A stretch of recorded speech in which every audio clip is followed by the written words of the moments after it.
Hola, soy Diego Sarmiento Herencia, guionista, director y compositor de cine.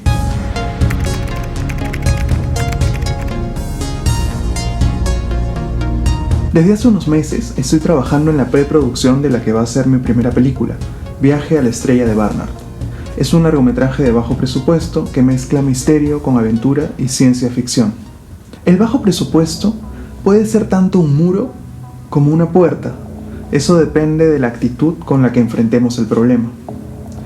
Pensemos que es una puerta, pero está cerrada. Ojo, nadie dijo que iba a ser fácil. Ahora, afortunadamente tenemos una llave. Se llama mise en scène, o puesta en escena. La puesta en escena es la manera en que los distintos elementos están organizados en el cuadro.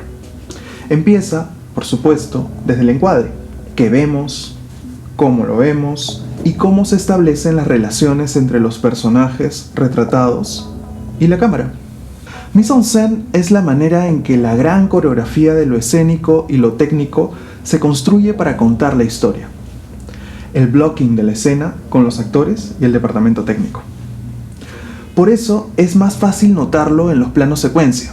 Pero retrocedamos un momento. ¿Qué tiene que ver plano secuencia con bajo presupuesto? Hacer un buen plano secuencia toma tiempo, y en el cine el tiempo es mucho dinero.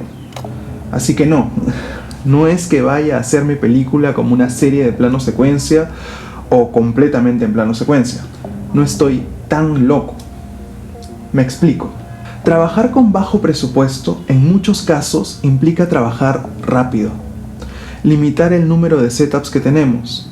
Entonces, es básico aplicar las nociones del mise en scène de tal manera que nos permitan construir planos maestros funcionales y atractivos. Muchas veces caemos en el error de creer que un plano maestro no es más que un plano de establecimiento, y sin pensarlo mucho, buscamos nuestro lente más angular y listo. Plano general, desde un rincón, se ve todo. Check. Y no es que eso esté mal, de hecho, en algunos casos es el camino correcto, pero mientras la decisión no sea tomada pensando en la escena en particular, o sea, en las peculiaridades de ella, las relaciones entre los personajes o entre el personaje y su entorno o un objeto en el marco de la historia, no vale. Es simplificar en exceso el trabajo de narración visual, y eso no es hacer cine. Entonces, punto número 1. ¿Dónde colocamos la cámara importa? Aquí se establecen las relaciones entre sujetos, objetos y cámara. Se construyen tensiones, deseos. Inmediatamente después viene el punto número 2. Los límites del cuadro nos dicen más sobre la escena que solo lo que nos muestran. ¿El personaje tiene espacio para moverse o es prisionero del cuadro? ¿El encuadre es abierto, cerrado? ¿Hay algo quizá que delimite el cuadro dentro del cuadro? Entonces, el plano maestro puede ser lo que necesitemos: un plano general, un primer plano o un plano que va mutando conforme se desarrolla la escena, en el que tanto el movimiento de los actores como el de la cámara ayudan a construir el relato, lo potencian. Así llegamos al punto número 3. Utilicemos el movimiento para contar la historia. Hoy quiero enfocarme en el movimiento interno, así que dejaré los movimientos de cámara para otro video. Hay un ejemplo alucinante de esto. En Tiburón, Jaws, la emblemática película de Steven Spielberg, hay una escena en particular que logra mucho con relativamente poco. En el ferry, el jefe de policía es abordado por el alcalde, el médico forense y algunos miembros del consejo municipal de Amity. Conforme la escena se desarrolla y la conversación se hace más privada, el alcalde aleja al policía del grupo. Así, una conversación de 4 pasa a ser de 3 y finalmente solo de 2.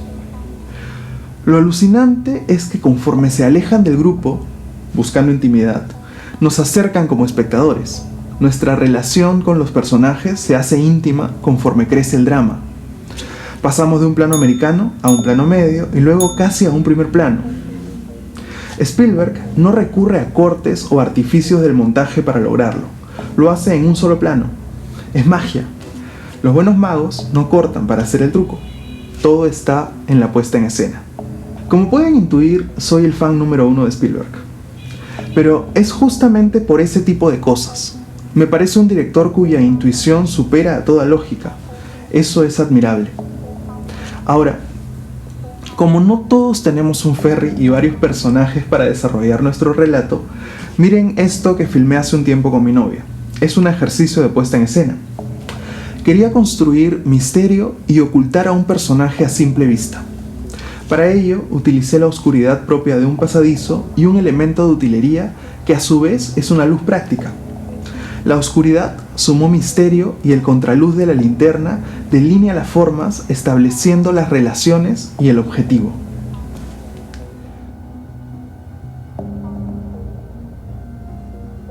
Otro ejemplo, un personaje que no puede ver sin sus anteojos. Ellos están en primer término y dentro de foco. Para ello trabajamos con poca profundidad de campo. Los anteojos entonces representan la claridad en la visión. Mientras tanto, fuera de foco, el personaje busca sin poder ver. Luego, conforme se acerca a los anteojos, va entrando al área de enfoque, porque va adquiriendo claridad, ¿verdad? Se acerca al objetivo. Son ejemplos sencillos, pero ¿por qué no buscar que todos nuestros planos tengan carga narrativa más allá de las acciones y el diálogo? Recordemos que el cine nació como un arte visual. Y no es que el sonido no sea importante, de hecho me gustaría hacer un video sobre eso más adelante, pero el cine debe mostrar, no decir, y a veces lo olvidamos. Dejemos de depender de la yuxtaposición en el montaje para construir ideas. Apliquemos las nociones del mise-en-scène. Nuestros rodajes irán más rápido, ahorrándonos dinero, y nuestras películas serán mucho más entretenidas y narrativas visualmente, logrando enganchar más y mejor a la audiencia. Al final del día, más que para el director, son para ellos. Si les gustó el video, denle like y no olviden suscribirse al canal. Si no les gustó, hay un botón para eso también. Voy a seguir haciendo contenido como este, así que si hay algún tema que les gustaría que aborde, déjenlo en los comentarios. Chao.